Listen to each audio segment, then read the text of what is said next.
Hello, everybody, and welcome back to another episode of Speak Plainly with your host, Owl Medicine, where we speak plainly about things that matter. In today's episode, I'm going to be talking to you about an unspoken shift that happens as we all age. I got a phone call from a friend recently who has a toolbox every bit as big as mine. And when I say toolbox, I mean that proverbial toolbox that we have with all of our skills and all of our habits and all of the things that we've learned to help us through tough times. That toolbox for this person is full. It's great. It's huge. But they called me because they were having a really hard time and they just couldn't solve it. And that's what I wanted to talk about today, because this podcast, as well as many others, are full of suggestions and insights and just good pieces of information to help us navigate the world and try to solve our problems with. And my friend called because she wasn't able to solve her problem and she was having a real hard time with it. And that's not a good feeling at all. So before I get into what I said to her and how she responded, I want to lay some groundwork. The groundwork for part of what was happening is there was a judgment that she had on herself for not being able to solve the problem.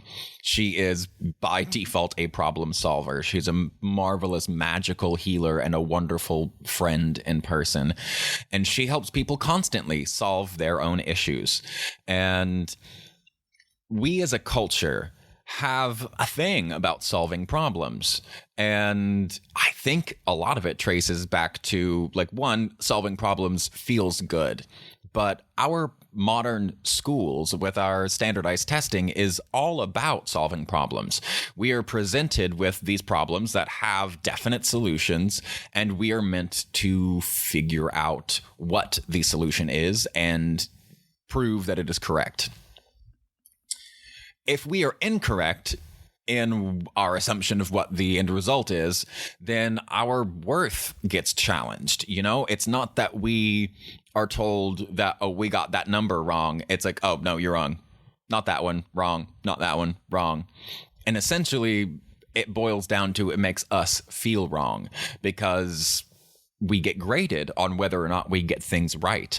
And then your worth as a person, you're an A student, or you're a B student, or you're a C student, or you're a D student, or you're a dropout. And each one of those tiers means something about you. They mean something about your character, whether we want it to or not, whether it actually does or not. Sociologically, it means something that does place a value on you. So getting a grade based on getting a problem right works to a degree when you're a kid, because when you're young and you're small, you understand a lot less about the world and how it all works and how the universe never goes all your way. I mean, it seems to as a kid because you don't see much. But the universe really goes a little bit your way, a little bit my way, a little bit that guy's way, a little bit that lady's way, a little bit this day's way. And it's supposed to go that way because otherwise we're all kind of screwed, because otherwise it's going to go all one guy's way and then we're going to be screwed. So it really makes sense that it goes a little bit this person's way, a little bit that person's way. And that's just the reality of life. But we get screwed over from the beginning because of the way our schools teach information. We get presented with this concept that every problem has a solution. And when you're young and you understand very little about the world, you understand that your problems do have solutions and you need to come up with them. And certainly there are a lot of problems in the world that do have solutions, but there are more that don't. As we grow, we go from kids who understand very simple things and we think mostly about ourselves, our own problems, and how to solve them. But when we get old enough to start contemplating other people's problems and how our problems are intertwined with their problems, we begin to understand that the universe going a little bit one person's way and a little bit the other person's way is the natural course. And then we start to understand that these problems that we were solving, we may solve a problem for ourselves, but it will inevitably cause a problem somewhere else.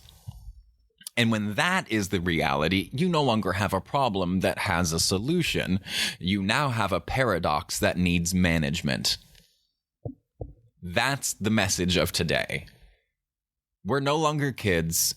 We have a world that is extremely complicated, and the powers that exist that move and shape the world the most all have competing interests, and they're so large, the interests of those companies and people do not match the interests of the average, everyday poor, which is everyone else. So we don't have problems that have solutions. We have paradoxes that need management. And management in most cases is a thankless and incredibly difficult job because you have many paradoxes that you have to manage simultaneously. And if you're not good at it, or your subordinates expect solutions to their issues, you're going to have a rough time. It's your job as a manager to communicate the reality that everything is a compromise. What you working for a company, the company has goals and the company has requirements that don't always jive with the goals and the requirements and best practices for the employees.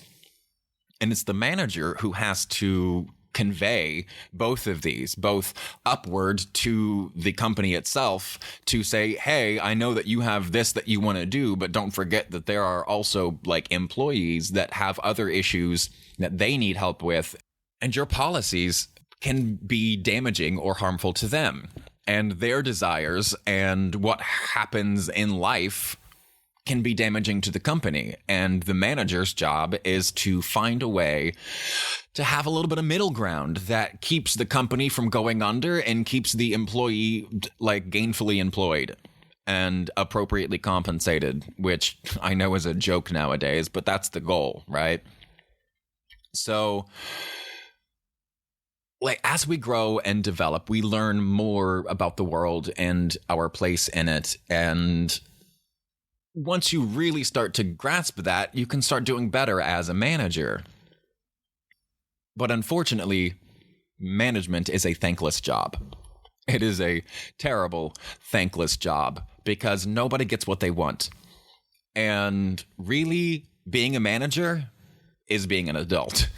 I don't mean that you have to be a manager to be an adult, but I do mean that becoming a manager and doing that for any length of time prepares you pretty well for being an adult, because the reality is, as adults, we don't have problems with solutions. We have paradoxes that need management.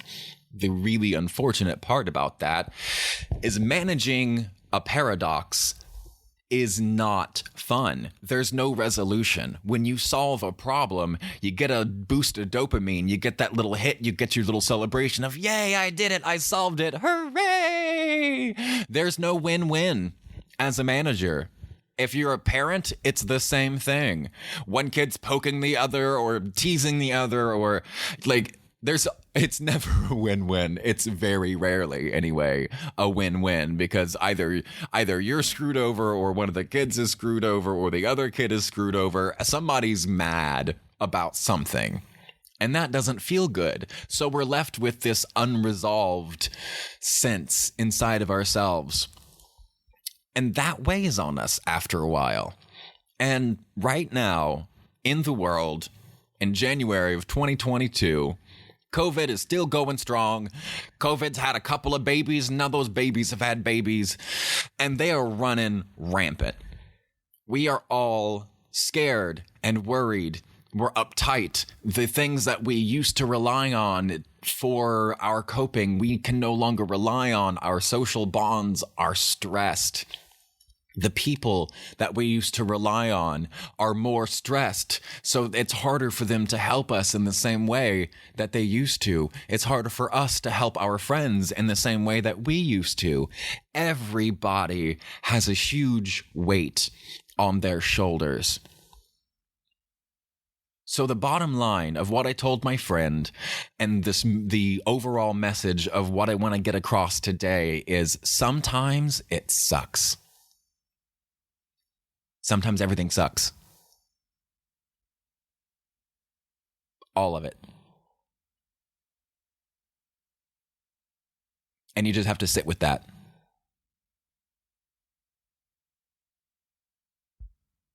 I know it's really uncomfortable. But you really do.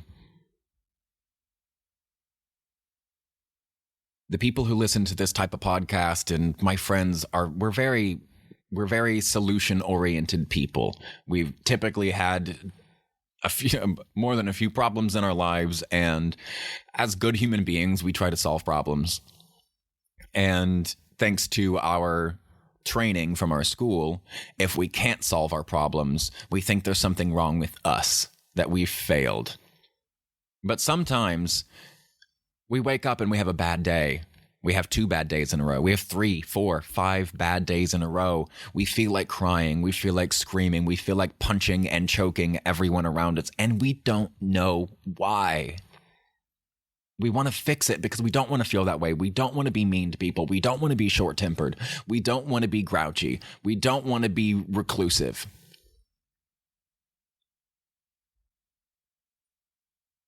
But sometimes you gotta be.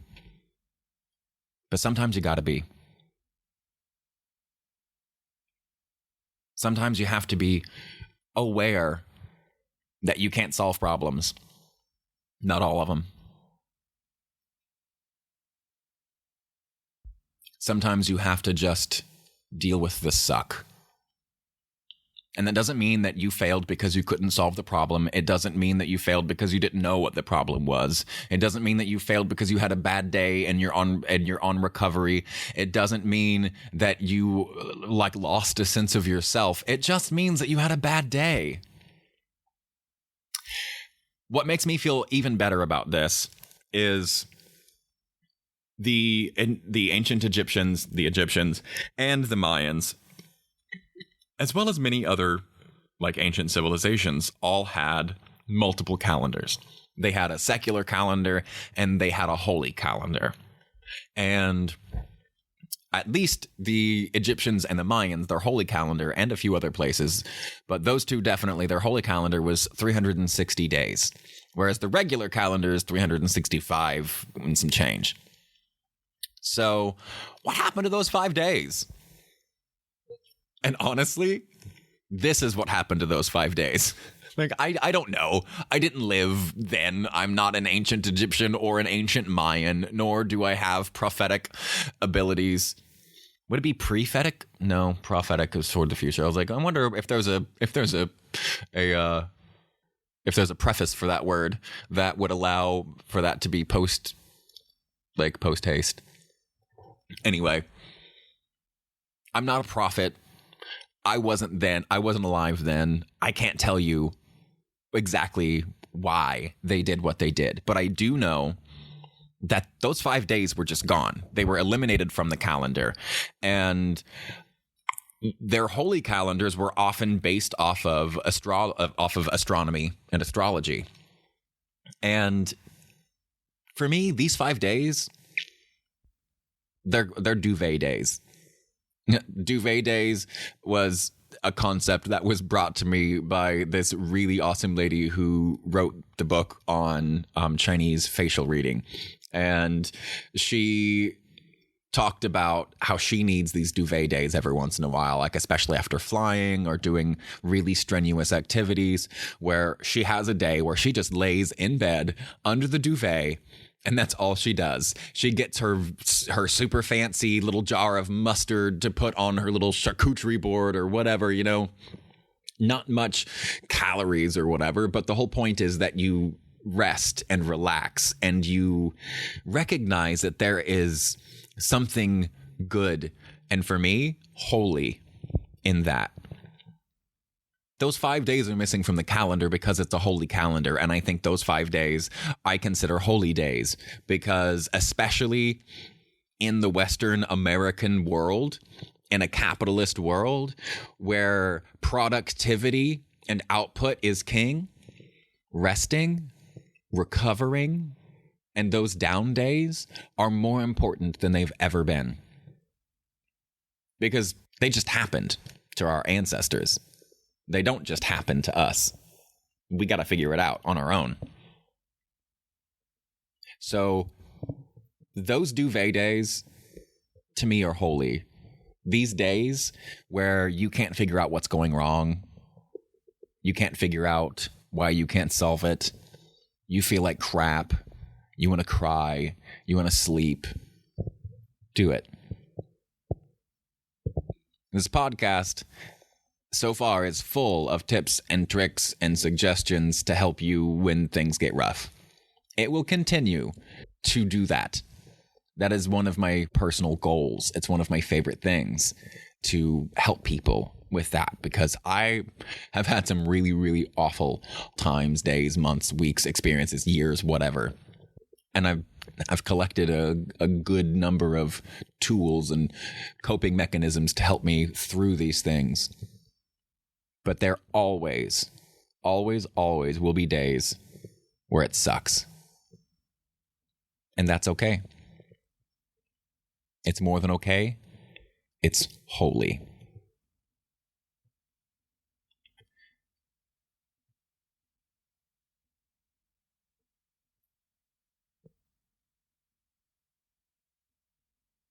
So when you have those days, that day where you can't hack it.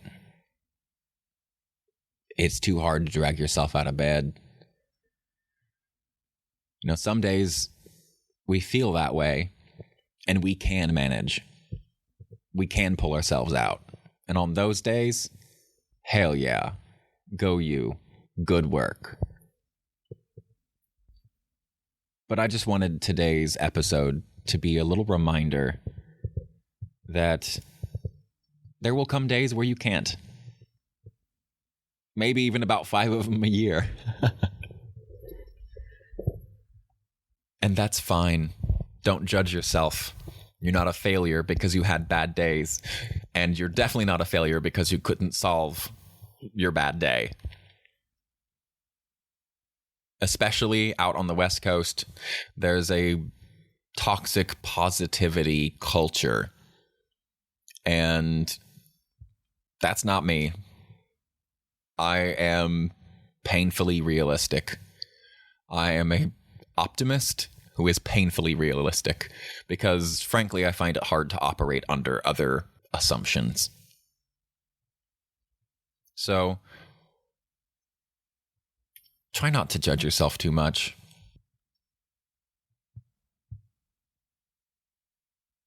Try to relax into that. When you're having a bad day, lean into it. If you really can't pull yourself out of it, lean into it and recognize that that day is holy. And I guarantee you, if you really can't drag yourself out of bed and you go, you know what, this is a holy day, I'm recovering, this is my refractory period. For those of you who don't know what a refractory period is, it's a period after exertion in which the energy is built back up to prepare us for the next level of exertion. Your heartbeat has it. You know, when you're watching an EKG machine, they got that little bump looking thing, that big spike at the top. That's your heart contracting, and that's the electric measure of your heart contracting. And then when that line shoots down below the horizontal line, that's your refractory period. That's when the charge in your heart is recharging. That way it can pump again in a little bit. We stay so busy, working hard, living life, doing stuff, that it's easy to ignore refractory periods, but you will wind up with problems if you ignore those refractory periods. If you recognize the importance, and I'll say again, the holiness of those down days, of your refractory periods, you can lean into that. You can do absolutely nothing. And the next day, you'll be awesome. If you fight against it, it might last 2, 3, 4, 5 days. And you know, some down days are more than a day, but not too much more. So I'm just asking that you don't judge yourself too hard. Okay? Life gets tough. All of the best advice and suggestions and neurology and biochemistry information all fails. And that's good. We need those down days, those refractory periods. All right? So love yourself. Love yourself enough to let yourself have bad days and not judge yourself for it. Thank you for hanging out with me. Thank you for listening. And seriously, don't judge yourself too much. You're going to have bad days. Shit, write them down in a calendar so you can look back and see if maybe you have 5 of those duvet days in a year. I'm Al. Be kind to yourself. And remember, stay blessed and stay uncomfortable.